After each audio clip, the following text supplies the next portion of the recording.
Yesterday was a pretty big news cycle, and you can always tell the top stories by looking at what's trending on Twitter. Of course, we had Make America Great Again trending. We had R.I.P. Jimmy Fallon for some reason. Never quite understood that one. And then, of course, World War III was trending. What is that all about? Well, let's talk to Tony Shaffer, former DOD intel operative, president of the Sentinel Project, and, of course, author of the very controversial but intriguing book, Operation Dark Heart. Tony, thanks for joining us, sir. Always great to join you. Thanks for having me. So this missile, it hits Poland, and immediately the Ukrainian government and a bunch of Ukrainian observers, people in the media said Russia just shot a missile at Poland, and it turns out not so fast. What really happened here? So the appearance from reporting sources that I consider credible is that it was Ukrainian missiles that are actually designed and focused on shooting down the inbound Russian missiles. Okay. That's what happened. So basically they're saying S-300 counter missiles is what hit Poland. Okay. And so the first reports on this, Larry, were clearly incorrect. And, well, not only incorrect, but I think what was, and listen, I've been on the record as obviously Ukraine is the victim here, Russia's the aggressor, and I think we owe it to Ukraine to help them whatever we can without committing our forces. Okay, that's not but the way the Ukrainian government is conducting themselves through this entire war, I think, oftentimes is a little less than completely genuine, let's say. And the fact that they immediately ran with this narrative that Russia had violated a NATO ally and thus triggering an Article 5 conversation is disconcerting, to say the least, Tony. It's aspirational reporting by the Ukrainians, absolutely. Look, I've said a number of times publicly, the largest risk we now face is going to World War III based on miscalculation. And this would have been a huge miscalculation, one which was fostered by the Ukrainians. Larry, leave nothing to the imagination here. The Ukrainians want NATO involved. Yes. They will not be able to prevail against the Russians without additional ground forces. Their casualty level has been underreported by them. They've lost over 100,000 troops, to include most of the foreign fighters that came to their defense. And that's been suppressed by the Ukrainians. Wow. Now you have Tony, real fast, because I've known you many years, and I know that you're pretty well sourced. Is that public information, or where are you getting that number?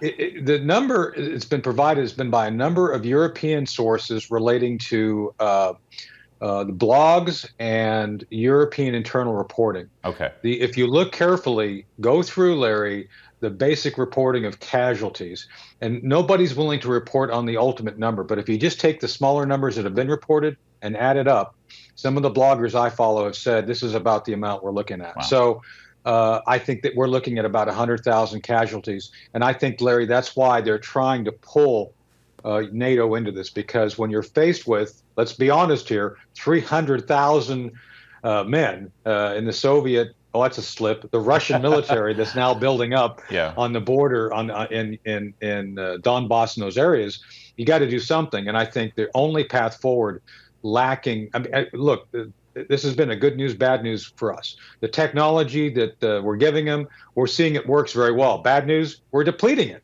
Yeah. So if it ever comes to us having to actually fight, we may not have enough forces to go in there to fight. So the Biden administration asked again for more tens of millions of dollars, and there seems to be it seems to be just sort of a blank check at this point.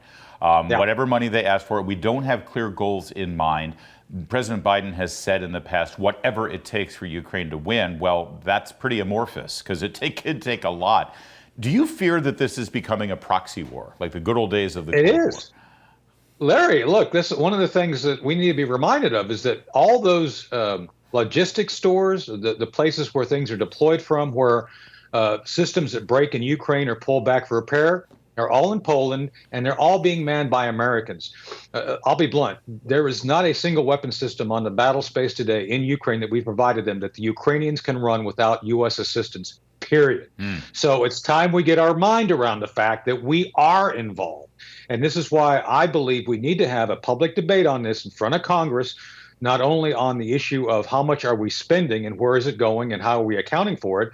Is it in our interest to continue to write blank checks without any comprehension of about the fact that those could have been Americans killed yesterday, Larry. What happens when Americans are killed? And I think that's inevitable at this point. One other disconcerting thing about this event yesterday was that the President of the United States, the leader of the free world, our commander-in-chief, had to be woken up from a nap midday to be informed of this development, and his public statements looked less than completely stable and resolute.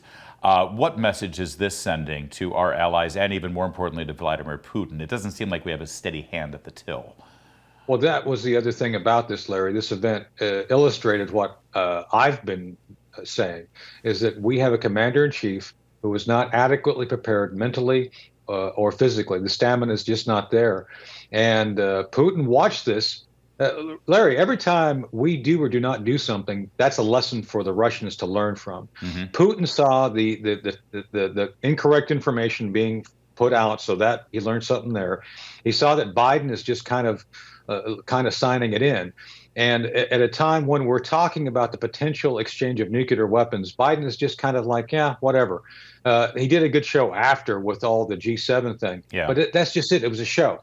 And I don't think Putin's buying it. Well, and also, listen, not only is Putin learning something from this, but China certainly is. Everybody that I respect in this town, when they look at Russia and Ukraine and they talk about what's going on there, they immediately pivot and mention China and Taiwan. Right. We saw the president meeting with Xi, impromptu, so-called, over in Asia before the G20. What did you take away from that meeting? Because, again, the optics didn't look great for our side. I just remember the Xi, handshake, and he's got this face with Biden. It says all. I mean, nobody takes Biden's words seriously. And the second thing, Larry, Biden refused to bring up the real issues that we face. He did not bring up the fact that within China's military doctrine, they've said their goal is to dominate the Pacific Rim. He did not address that. Didn't address the COVID issue, which is still an issue of like, where did the virus come from? Why hasn't it been accounted for? And most importantly, the fact that Xi did use bellicose language during his vote to be president for life regarding Taiwan. Yeah. He brought up none of that. And I think that just showed weakness again to the Chinese. Tony, you know your way around military intelligence, that's for sure. It's been your entire career, really. And so I really wanted to pick your brain a little bit about what we now know to be a Republican majority in the House. Obviously, it's a small majority, but when you've got the majority, that means you've got the committees, and it's time now for the Republicans to chair the Intelligence Committee. What are you hoping they could achieve there? Well, relating back to your last question, I think there needs to be a deep dive regarding the Hunter Biden connections to China and by proxy, the connections from Biden, the son, to the father. I think it's very clear that one of the reasons you see a very weak Joe Biden regarding China is because I think he's been compromised. I think that needs to be resolved. Secondly, I think there needs to be a great examination of Afghanistan. You know, you mentioned Operation Dark Heart. Yeah. I spent a lot of time in Afghanistan, and I can tell you that the plan that I advised the Trump administration on and Mike Pompeo was prepared to execute as Secretary of State was not the plan that was executed by the Biden administration and resulted in huge loss and us leaving, Larry, the third largest military on the ground, giving it back to the Taliban. The Taliban came out of this better in the end after 20 years of war than they went into it. That needs to be investigated. These things are not small and need to be examined in great detail. Quickly, Tony, you didn't work for the Trump administration officially, but you did brief many people in the White House and at the Pentagon during those 4 years. Your reaction to the president's remarks yesterday and the national security policies that he put forth in his announcement? He brought back up the Abraham Accords, which we had a large role in early. I'm very proud of the fact that he did execute that. That needs to be brought back.